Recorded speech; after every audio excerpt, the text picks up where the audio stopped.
আমাদের এই পীর ভাইকে হয়তো আপনারা অনেকেই চিনেন, আবার অনেকে নাই চিনতে পারেন, এটাই স্বাভাবিক, কারণ এর কোনো নিজস্ব পরিচয় নেই। এর একটাই পরিচয়, সে সালমান মুক্তাদিরকে বাস দিতে গিয়ে নিজেই কট খেয়ে গেছে তার গার্লফ্রেন্ডের সাথে, তার সব কিছু ভাইরাল হয়ে গেছে। কিন্তু ভাই কে জানতো যে সে এইভাবে কট খেয়ে যাবে? সে সালমান মুক্তাদিরকে এক্সপোজ করতে গিয়ে নিজেই এক্সপোজ হয়ে গেছে তার গার্লফ্রেন্ডদেরকে নিয়ে।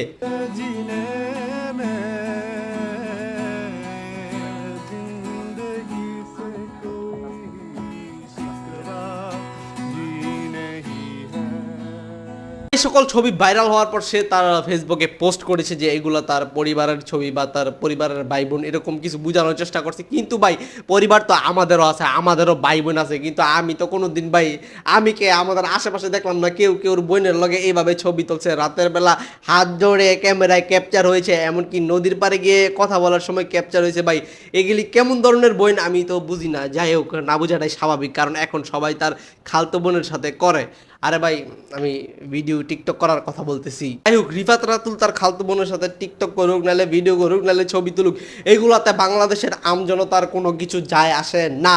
কিন্তু এগুলো এখন হইতাছে তারই দোষে, কারণ সে অন্যজনের পিছনে আঙ্গুল দিতে গেছে, তাই এখন তো মানুষ তার পিছনে আঙ্গুল দিবেই। কারণ হইতাছে আপনি যদি কেউ দোষগুণ বলে বেড়ান, সে যদি আপনার দোষগুণ খুঁজে পায় তাহলে তো এটা নিয়ে কথা বলবে, এটাই স্বাভাবিক। শট খাওয়ার পর এখন মানুষজনকে বোঝানোর চেষ্টা করতেছে এগুলো হইতেছে তার আগে যখন সে দিনের পথে ছিল না তখনকার জিনিসপত্র। কিন্তু ভাই কথা হইতেছে এরকম দাড়ি দুড়ি এগুলা দিয়া তো একমাত্র দিনের পথের মানুষজনরাই চলে। তাও এইটা আমি টপিকটা সরাই দিলাম।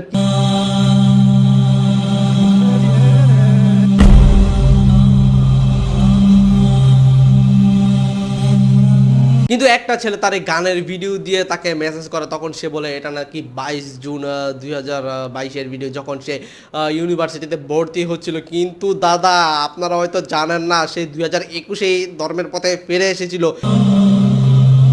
সে 2021-এই তার এই নতুন নামের একটা পেজ ছিল, সেই পেজে সে ধর্মের বাণী প্রচার করছে বা ইসলামিক কথাবার্তা বলছে। কিন্তু সে এখন বলতেছে সে নাকি 2022-এ ধর্মের মধ্যে ফিরে এসেছিল। কিন্তু তাহলে এই 21-এর এই ভিডিওগুলো, 21-এর এই পোস্টগুলো কোথা থেকে আসলো দাদা আমাকে বলুন। আমার মনে হইতেছে এগুলো এআই দিয়ে ক্রিয়েট করছে। এখন তো এটাই বলবে মানুষজন, তো এখন একটা কঠিন নিনজা টেকনিক পেয়ে গেছে।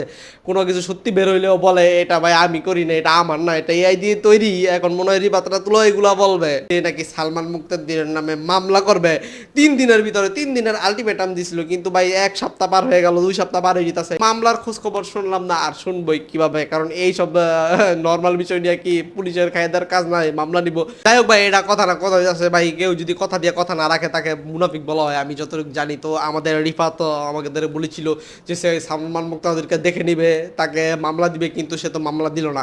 এর মানে সে কথার বরখেয়া লাভ করছে, তাহলে তো বুঝে যেতেছে সে মুনাফিক।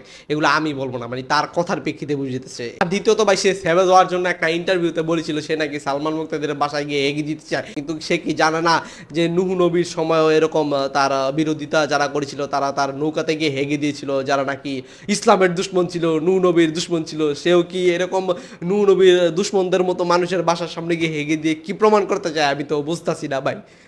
আর এগুলো ভাই কোন ধরনের মন মানসিকতা যে মানুষের বাসার সামনে গিয়ে হাইগা দিব তার সাথে কথা না পারলে বা সে তার সাথে কথা না করলে? যাই হোক ভাই, গালাগালি করো আর যাই করো না কেন, তোমাদের মন্তব্যটা একটা কমেন্টের মাধ্যমে জানিয়ে দিও।